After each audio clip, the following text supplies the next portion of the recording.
ಸ್ಟಾರ್ಟಿಂಗಲ್ಲಿ ಏನಂದರೆ ನಾಮುಚ್ಚಿಲುಮೆಯಲ್ಲಿ ನೀರು ಜಿನುಗುತ್ತೆ. ತೋರಿಸ್ತೀನಿ ಬನ್ನಿ ಯಾವ ಥರ ಇದೆ ಅಂತ. ಸೊ ಇಲ್ಲೆಲ್ಲ ಮೀನುಗಳಿದೆ ನೋಡಿ, ಸಖತ್ತಾಗಿದೆ. ಇದನ್ನು ಕಾಣಿಸಲ್ಲ, ತುಂಬ ದೊಡ್ಡ ಮೀನುಗಳು.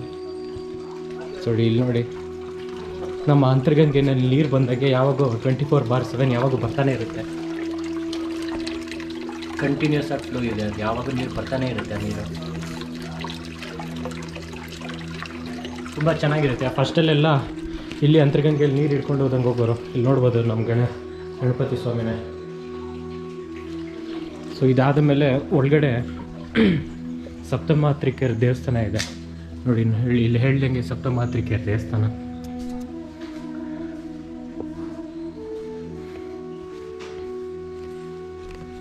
ಅಲ್ಲಿ ನೋಡ್ಬೋದು ನೀವು ಸಪ್ತಮಾತ್ರಿಕೆಯರು.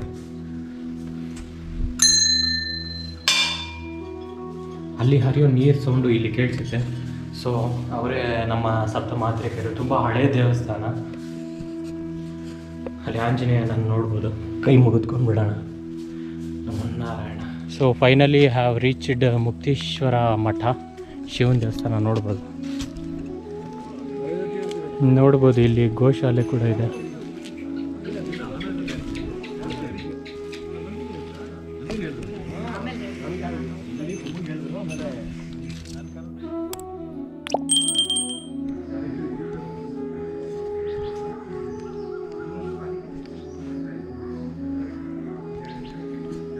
ಸೊ ನಾವಿರುವಂಥ ದೇವಸ್ಥಾನ ಬಂದ್ಬಿಟ್ಟು ಇವಾಗ ಮುಕ್ತೇಶ್ವರ ದೇವಸ್ಥಾನ.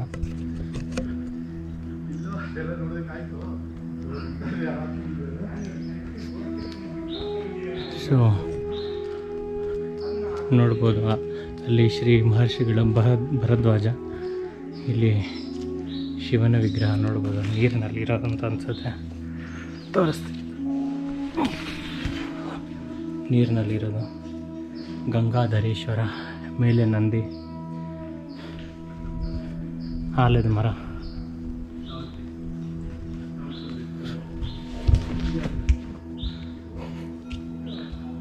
ನಂಬಿ ನೋಡ್ಬೋದು. ಇಲ್ಲಿ ಸಾಯಿಬಾಬಾ ಇದ್ದಾರೆ. ಲಿಂಗದ ಹೂವು ಅಂತಾರಲ್ಲ, ಆ ಮರ ಅನಿಸುತ್ತೆ ಇದು. ಶ್ರೀ ಮುಕ್ತೇಶ್ವರ ಸ್ವಾಮಿ ದೇವಸ್ಥಾನ ನೋಡ್ಬೋದು.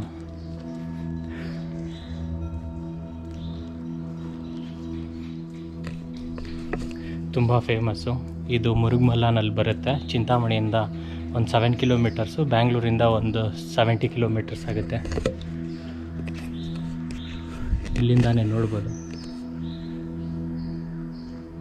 ಇಲ್ಲಿ ವಿಶೇಷತೆ ಅಂದರೆ ನಂದಿ ಮತ್ತು ಭೃಂಗಿ ಇಬ್ಬರು ಜೊತೆಯಲ್ಲೇ ಇರ್ತಾರೆ.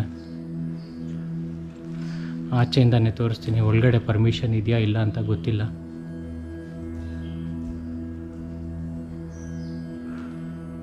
ನೋಡ್ಬೋದು ಮುಕ್ತೇಶ್ವರ ದೇವಸ್ಥಾನ. ಲೆಫ್ಟಲ್ಲಿರೋದು ನಂದಿ, ರೈಟಲ್ಲಿರೋದು ಭೃಂಗಿ. ಆ ಕಡೆ ಬಂದ್ಬಿಟ್ಟು ಅಮ್ಮನವ್ರು ಅನಿಸುತ್ತೆ. ಇಲ್ಲಿ ಗಣೇಶ ಇದ್ದಾರೆ. ಇಳಿಬೋದು ಸರ್. ಸೊ ಸ್ಟಾರ್ಟಿಂಗಲ್ಲೇ ನಂದಿ ಮತ್ತು ಭೃಂಗಿಯ ಆಶೀರ್ವಾದ.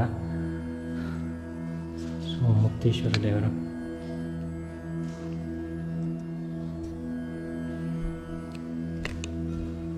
ಮತ್ತು ಬಾಲಗಣಪತಿ, ಪ್ರಸನ್ನ ಗಣಪತಿ, ಉತ್ಸವ ಮೂರ್ತಿ ನೋಡ್ಬೋದು. ಪಾರ್ವತಿ ಸಮೇತರಾದ ಈಶ್ವರ. ಇದು ನಾನು ಹೇಳ್ದಂಗೆ ಅಮ್ಮನವರು.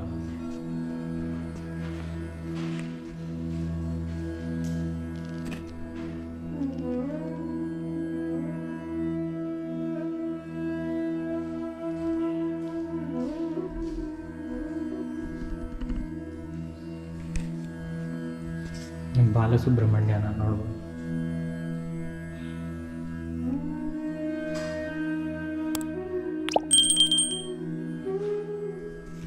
ಭಾರದ್ವಾಜ ಋಷಿಗಳ ಒಂದು ಆಶ್ರಮ ಇದು. ಇಲ್ಲಿ ಭಾರದ್ವಾಜ ಋಷಿಗಳು ಹೋಮ ಹವನಗಳನ್ನು ಮಾಡಬೇಕಾದ್ರೆ ಯಕ್ಷಿಣಿ ದೇವತೆಗಳು ಬಂದು ಇಲ್ಲಿ ಎಲ್ಲ ನೆಲೆಸ್ತಾ ಇದ್ದರು. ಯಕ್ಷಿಣಿ ದೇವತೆಗಳನ್ನು ಸಂಸ್ಕೃತದಲ್ಲಿ ಮರತ್ ಅಂತ ಕರೀತಾರೆ. ಮರತ್ ಅಂತ ಕರೆದ್ರಿಂದ ಇದನ್ನು ಮರತ್ ಮಲೆ ಅಂತ ಕರೀತಾ ಇದ್ದರು. ಆಮೇಲೆ ಬರ್ತಾ ಬರ್ತಾ ಕಾಲಕ್ರಮೇಣ ಇದು ಮುರುಗಮಲ್ಲ ಅಂತ ಹೆಸರಾಯಿತು. ಇಲ್ಲಿ ಭಾರದ್ವಾಜ ಋಷಿಗಳು ಇರಬೇಕಾದ್ರೆ ಇವರು ಕಾಶಿಗೆ ಹೋಗ್ತಾ ಇದ್ರಂತೆ ಸ್ನಾನ ಮಾಡಲಿಕ್ಕೆ ಕಾಶಿಗೆ ಹೋಗ್ಬೇಕಾದ್ರೆ ಒಂದು ದಿವಸ ಹೋಗೋಕ್ಕಾಗಿಲ್ಲ, ಗಂಗಾದೇವಿನೇ ಬರೋಕ್ಕೆ ಹೇಳ್ತಾರಂತೆ. ಸರಿ, ಗಂಗಾದೇವಿ ನಾನು ಬರೋಕ್ಕಾಗಲ್ಲ ಅಂದಿದ್ದಕ್ಕೆ ಒಂದು ಗುಪ್ತಗಂಗೆ ಅಂತ ಹೇಳ್ಬಿಟ್ಟು ಇಲ್ಲಿ ಬಂದು ಆಯಮ್ಮನು ಪ್ರತ್ಯಕ್ಷ ಆಗ್ತಾಳೆ. ಆ ಗುಪ್ತಗಂಗೆ 365 ದಿನಗಳಲ್ಲಿ ಒಂದು ದಿವಸ ಕೂಡ ನಿಲ್ಲಿಸ್ದಂಗೆ ಎಂಥ ಬರಗಾಲ ಬಂದ್ರೂ ನೀರು ಹರಿತಾನೇ ಇರುತ್ತೆ.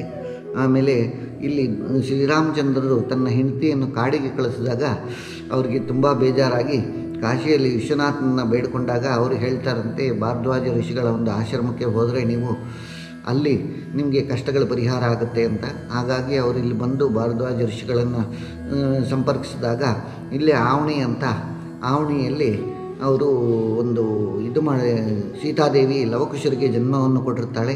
ಅವ್ರನ್ನ ಕರೆಸ್ಬಿಟ್ಟು ಎಲ್ಲ ಒಂದು ಮಾಡ್ತಾರೆ. ಹಾಗಾಗಿ ಇಲ್ಲಿ ಬಂದು ಶ್ರೀರಾಮಚಂದ್ರರು ಒಂದು ಲಿಂಗವನ್ನು ಪ್ರತಿಷ್ಠಾಪನೆ ಮಾಡ್ತಾರೆ. ಎಂಥ ಜನಗಳಿಗೆ ಏನೇ ಆದ್ರೂ ಕಷ್ಟಗಳೆಲ್ಲ ಪರಿಹಾರ ಆಗಬೇಕು, ಶ್ರೀರಾಮಚಂದ್ರರಂಥವ್ರಿಗೆ ಕಷ್ಟಗಳ ಪರಿಹಾರ ಆಗಿದೆ ಅಂದರೆ ಸಾಮಾನ್ಯ ಜನಗಳಿಗೂ ಕಷ್ಟಗಳ ಪರಿಹಾರ ಆಗಬೇಕು ಅನ್ನೋ ಉದ್ದೇಶದಿಂದ ಭಾರದ್ವಾಜ ಋಷಿಗಳು ಶ್ರೀರಾಮಚಂದ್ರರ ಕೈಯಲ್ಲಿ ಒಂದು ಲಿಂಗವನ್ನು ಪ್ರತಿಷ್ಠಾಪನೆ ಮಾಡ್ತಾರಂತೆ. ಆ ಲಿಂಗದ ಹೆಸರು ಮುಕ್ತೀಶ್ವರ ಅಂತ. ಇಲ್ಲಿ 2 ನಂದಿ ಭೃಂಗಿ ಅಂತ 2 ಇದೆ. ಆ ನಂದಿ ಭೃಂಗಿ 2 ಇರೋದು ಉದ್ದೇಶ ಏನು ಅಂದರೆ ಒಂದು ಶ್ರದ್ಧಾ, ಒಂದು ಭಕ್ತಿ. ಯಾರು ಶ್ರದ್ಧಾ ಭಕ್ತಿಯಾಗಿ ದೇವರನ್ನು ಪ್ರಾರ್ಥನೆ ಮಾಡ್ತಾರೋ ಅವ್ರಿಗೆ ಮುಕ್ತಿ ಕೊಡೋದಕ್ಕೋಸ್ಕರ ಇಲ್ಲಿ ಈಶ್ವರನಿಗೆ ಮುಕ್ತೀಶ್ವರ ಅಂತ ಕರೀತಾರೆ. ಇಷ್ಟು. ನಮಸ್ಕಾರ. ತುಂಬ ಥ್ಯಾಂಕ್ಸ್. ಅಂದರೆ ಈ ಲಿಂಗನ ಶ್ರೀರಾಮ ಸ್ಥಾಪಿಸ್ತಿರೋದು ಅಂತಾರೆ. ನಿಮ್ಮ ಪುಣ್ಯದಲ್ಲಿ ನನಗೊಂದು ಪಾಲಿರು ಮುಕ್ತೇಶ್ವರ. ಸೊ ಶ್ರೀರಾಮಚಂದ್ರರೇ ಬಂದ್ಬಿಟ್ಟು ಸ್ಥಾಪಿಸ್ತಿರೋದು. ಹರ ಮಹಾದೇವ.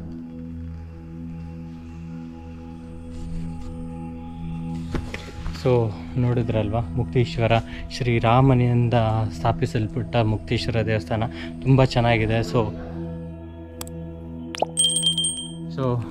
ನೋಡ್ಬೋದು, ಯಾರಾದರೂ ನನ್ನ ಫ್ರೆಂಡ್ಸು ಈ ಲಿಪಿ ಬಗ್ಗೆ ಏನಾದರೂ ನಾಲೆಡ್ಜ್ ಇದ್ದರೆ, ಯಾರಿಗಾದ್ರೂ ಗೊತ್ತಿರೋರು ಇದ್ದರೆ ಇದು ಮಾಡಿಸ್ಬೋದು. ಬಂಡೆ ಮೇಲೆ ಕೆತ್ತಿರೋದು, ಗೊತ್ತಿಲ್ಲ ಯಾರ್ದಂತ. ದೇವಸ್ಥಾನದ ಪಕ್ಕ. So after A rainy day ನಲ್ಲಿ ನೀರು ಕುಡಿಯೋ ಮಜಾನೇ ಬೇರೆ. ನೋಡಿಸ್ತೀನಿ, ನಾವು ಚಿಕ್ಕವರಿದ್ದಾಗ ಗೌರ್ಮೆಂಟ್ ಸ್ಕೂಲಲ್ಲೆಲ್ಲ ನಲ್ಲಿ ನೀರು ಕುಡಿತಾ ಇದ್ರೆ, ಇಲ್ಲೂ ಇದೆ ನೋಡಿ ನಲ್ಲಿ. So open the tap, drink it. ನಮ್ಮ ಕಡೆ ಉಪ್ಪು ನೀರು ಆದ್ರೆ ಚೆನ್ನಾಗಿದೆ.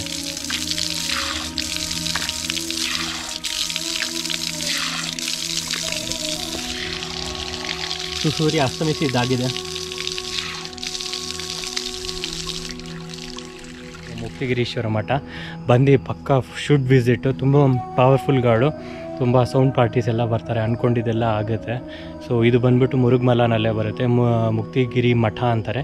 ಕೆಳಗಡೆ ಹೌದು ಇನ್ನೊಂದು ಅಯ್ಯಪ್ಪ ಸ್ವಾಮಿ ದೇವಸ್ಥಾನ ಇದೆ, ಅದನ್ನು ತೋರಿಸ್ತೀನಿ ನಡೀರಿ.